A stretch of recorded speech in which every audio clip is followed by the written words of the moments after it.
Sejatinya Piala Dunia U20 akan diselenggarakan di bulan Mei tahun 2021.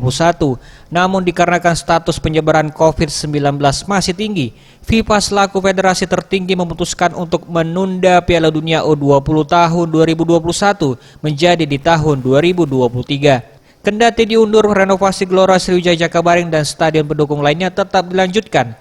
Terbukti dengan pengerjaan renovasi Stadion Gelora Sriwijaya Jakabaring yang sudah selesai 100% dan sebenarnya sudah siap untuk menggelar pertandingan di bulan Mei nanti. Seperti yang sudah kita saksikan bahwa untuk Stadion Gelora Sriwijaya Jakabaring Palembang untuk renovasi sudah 100%. Ini syukur alhamdulillah berkat perhatian dari pemerintah Provinsi Sumatera Selatan. Dalam hal ini Gubernur Sumatera Selatan yang serius menghadapi Piala Dunia yang bulan Mei kita sebenarnya cukup siap, sangat siap kalau dilaksanakan bulan Mei 2021.